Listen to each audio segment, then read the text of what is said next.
Phil, and today, as you can see, I'm in the silage pit, well, what's left of it, but today I'm going to be looking at the difference between baled and pit silage.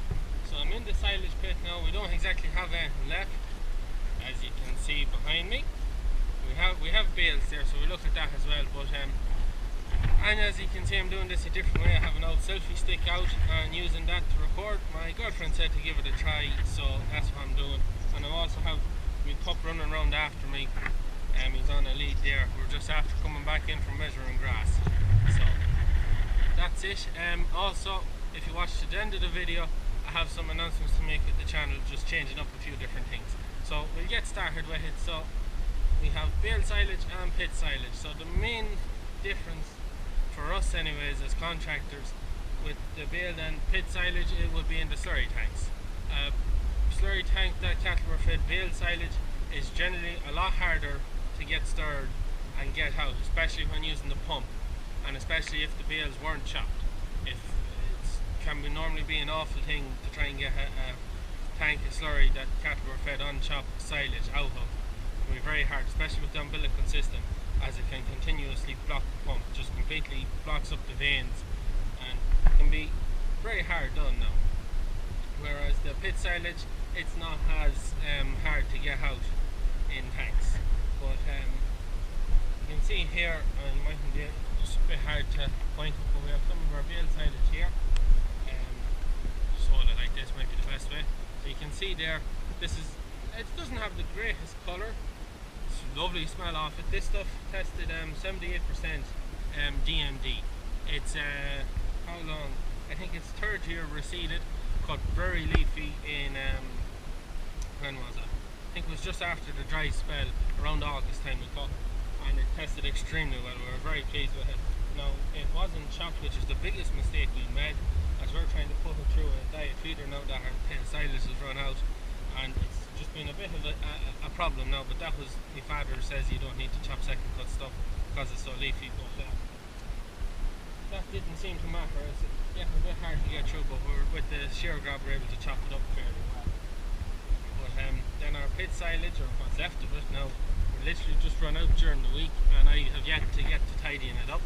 There's still a bit of good stuff there in the corner, but our first cut tested 72% DMD, and our second cut was 68% DMD, but it was very, it was cut, we had it for the vintage silage day. It got no time to wilt or anything like that. But when it comes then to the fibre length in baled pit silage, like baled silage, when it's chopped, it's still fairly long, still fairly fibrous, whereas precision chopped silage is a completely different story. Like, we ended up putting in half set of knives into our harvester because the few dairy farmers we work for wanted a longer chop. So it's a full knife, but there's only half of it has a blade, so to speak, to try and keep the thing balanced. Now I hope you can hear me. It's quite windy out today, but so there's that.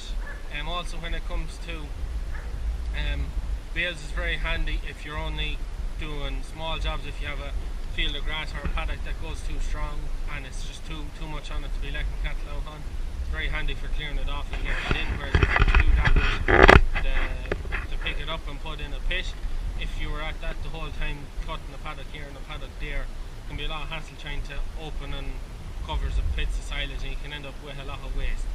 Now with the baled silage,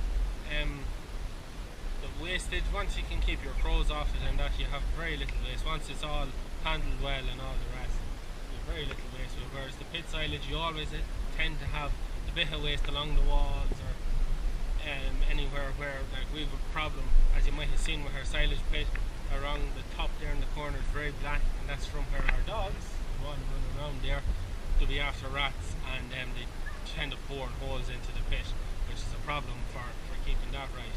But well, as in there's the cost then, the difference in the cost. Like, pit silage is quite expensive if you have a lot to do, whereas bales mightn't be. It all depends on, most people charge by bales per bale, not per acre. Some men charge per acre, or some people charge by the ton. Depends on where you are and whatnot. Bales are fairly easy stored. Like, if you have concrete or stones, you can get away. You don't need any walls or anything for silage to do it well, like if you have a pit with, you need your effluent drains and all the rest. I don't know. Depends on where you are in the world. Depends on what regulations you need for effluent tanks and whatnot. With a silage pit, you need infrastructure with silage pit. That's the truth of it. Bales can be a lot of hassle, like a lot of work in them, like bringing them in and stacking them and then using them one at a time, taking away the plastic. You end up having a good bit of waste plastic and whatnot. Whereas with the pit, you know, you can reuse your pit if you're tidy with it, taking the tyres off. It doesn't take as long.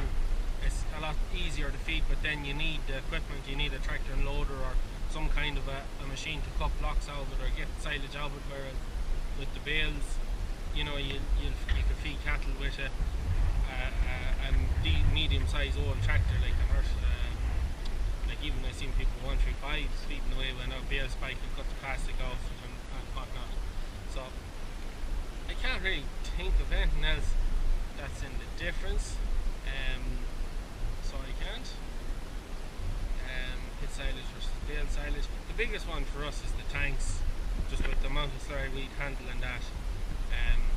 There's definitely a big difference in how easy it is to get a tank stirred and get it out, and how much water. Well, the water requirement to a tank normally depends on how dry the silage was, regardless of whether it's in a bale or a pit. That's normally how that works. I can't just think of anything else at the minute that is in the difference now. As I said, our bale silage tested very good, but I suppose one of the other things with pits versus bales, you're trying to get your pit all cut at the one time to get all in. It just makes it very handier for everyone. And if, depending on what way you do it, you can have silage at different stages of growth, or grass at different stages of growth. Whereas with the bales, you can get it when it's very optimal. Like as I said, we got it like just spot on. It's great stuff and tested extremely well. But anyways, I think that's all there is I can say about that. If you have any questions on bales versus silage, please hit me in the comments down below. This was a user requested video. So on the channel, I'm going to be changing my upload dates. So I'm going to stay with a Sunday upload and throwback Thursdays. I'm going to move Wednesday to a Tuesday. So I'll be uploading on a Tuesday instead of a Wednesday, just to give it a break in between the videos going up, just to see how things go. Also, I'm going to start keeping a record of what videos are being requested, as I do get a good few requests, and I'm going to try and get through them all. And what I'm going to do from now on, a Sunday will be a video of my own making, or one that's requested depending on how things are and whatnot. And then on a Tuesday, I'm going to try and keep it that it's a user requested video every Tuesday. That is my plan. Hopefully I can stick to it. I just have to wait and see. Hope this video comes out alright. I don't know what way I'm holding the camera looking at myself. What else was there? I think that was it. I'm looking into doing some merchandise, just a cap. If you have any thoughts, if you think that might be a good idea, please let me know. I was just looking into it. I thought it might be nice to have an old hat with the logo on it.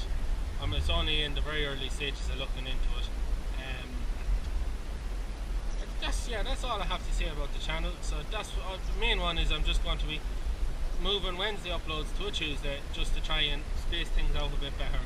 And I'm going to try and have every Tuesday a user requested video, and I'm going to keep a track of them and keep a track of the names that requested the video, so you get a shout out when the video is made.